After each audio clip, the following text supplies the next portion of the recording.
ذی الحجہ کے پہلے عشرے کے حوالے سے امت مسلمہ میں بہت کم ایسے لوگ ہیں جن کو ان کے فضائل کے بارے میں معلوم ہے۔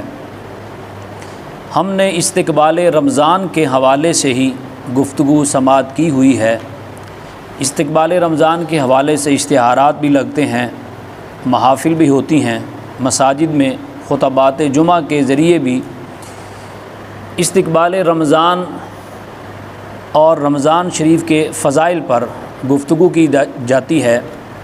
اور رمضان شریف میں پلان بنایا جاتا ہے کس طرح عبادت کرنی ہے، اور رمضان شریف میں عبادت کرنے پر لوگوں کو موٹیویٹ کیا جاتا ہے۔ مگر افسوس کہ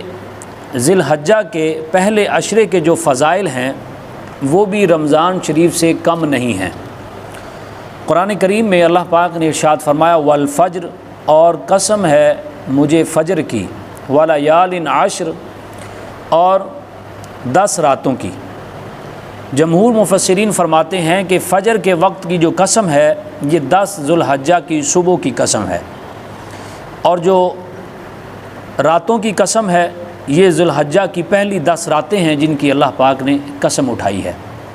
تو اللہ تعالیٰ جن دنوں کی قسم اٹھا رہا ہے تو آپ اور میں اس کو سمجھ سکتے ہیں کہ وہ دن کتنی فضیلت والے ہیں۔ ان کی فضیلت کے بارے میں حضور تاجدار ختم نبوت صلی اللہ علیہ وآلہ وسلم نے ارشاد فرمایا کہ ان 10 دنوں میں کوئی بھی نیک عمل کیا جائے تو اللہ تعالیٰ کو باقی دنوں میں عمل کرنے سے سب سے زیادہ محبوب عمل ہے۔ تو صحابہ کرام علیہم الرضوان نے عرض کیا یا رسول اللہ صلی اللہ علیہ وآلہ وسلم، کیا جہاد سے بھی یعنی محبوب عمل ہے؟ تو نبی پاک صلی اللہ علیہ وآلہ وسلم نے فرمایا ہاں، جہاد سے بھی اللہ کو پسند ان دنوں میں کوئی بھی عمل زیادہ پسند ہے۔ فرمایا ہاں، اس شخص کا عمل سب سے زیادہ پسند ہے کہ جو بندہ جہاد کے لیے نکلا اور اپنا مال بھی ساتھ لے گیا، اور اس کا مال اور اس کی جان دونوں اللہ کے راستے میں قربان ہو گئیں، وہ شخص عمل میں بڑھ سکتا ہے، ورنہ ان 10 دنوں میں کوئی بھی نیک عمل کیا جائے تو باقی تمام سال کے دنوں میں ہر عمل کرنے سے زیادہ محبوب اور اللہ تعالیٰ کو پسندیدہ عمل ہے۔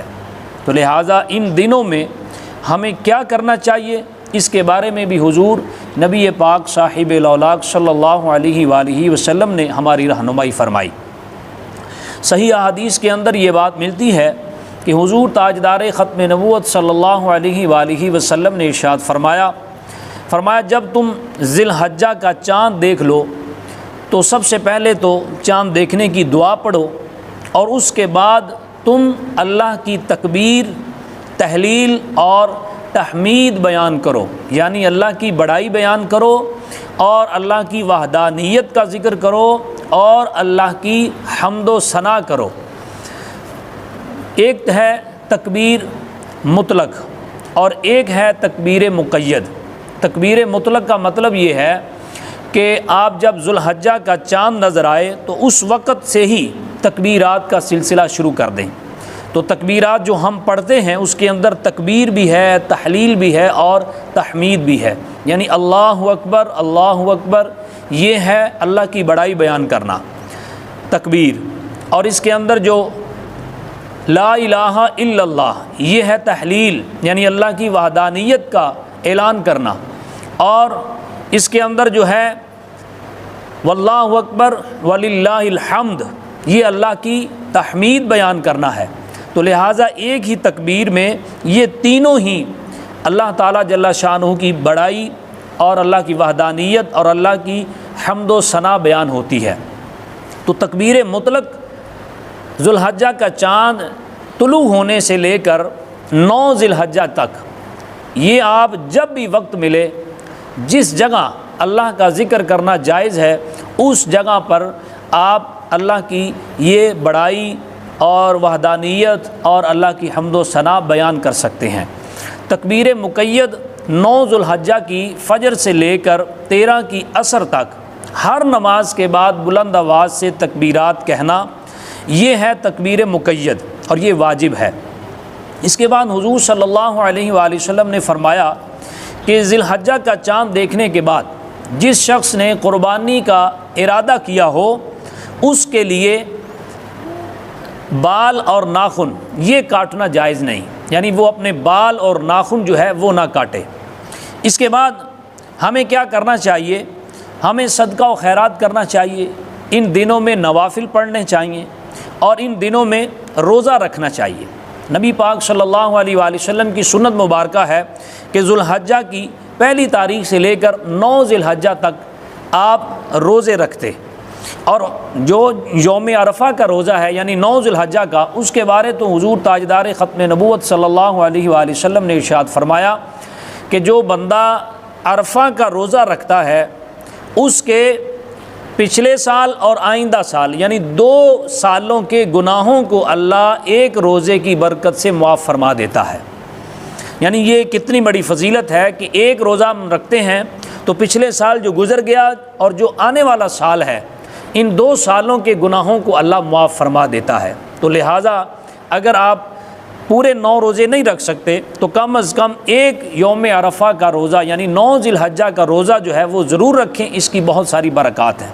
ان دنوں کی اتنی زیادہ فضیلت کیوں ہے؟ اس کے بارے میں شارحین کہتے ہیں کہ باقی تمام سال کے اندر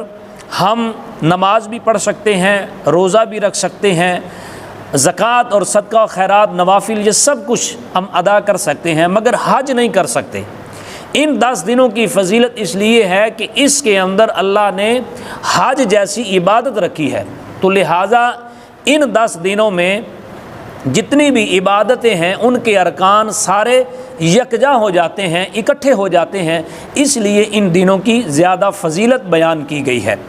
اس کے علاوہ ہمیں ایک جو بہت زیادہ کرنے والا کام اور اس سے روزی میں، رزق میں، مال اولاد میں، انسان کی صحت اور تندرستی میں جو برکت ہوتی ہے وہ یہ ہے کہ اس کی راتوں کو کم از کم اگر ہو سکے میسر آ جائے تو پھر اس وقت کو مؤثر ترین ہم بنا سکتے ہیں، مگر ان 10 دنوں کی جو 10 راتیں ہیں ان کے اندر کم از کم عشاء کی نماز باجماعت پڑھیں، فجر کی باجماعت پڑھیں اور درمیان میں کم از کم 2 رکعت نماز نفل صلاۃ التوبہ کے نام سے ضرور پڑھیں، اور پڑھ کر اللہ کے حضور توبہ کریں۔ اس وقت امت کے جو حالات ہیں اور خصوصاً جو پاکستان اضطراب کا شکار ہے، معاشی حالات جو ہیں آپ کے سامنے ہیں، سیاسی حالات وہ بھی ہمیں بے چین کیے ہوئے ہیں، یعنی ہر طرح عالمی اور ملکی اور ہر بندہ ذاتی معاملات میں بھی اتنا پھنسا ہوا ہے، اس وقت ہمیں اجتماعی توبہ کی ضرورت ہے۔ تو لہٰذا ان 10 دنوں میں ہم اللہ کے حضور توبہ کریں اور اجتماعی توبہ کریں۔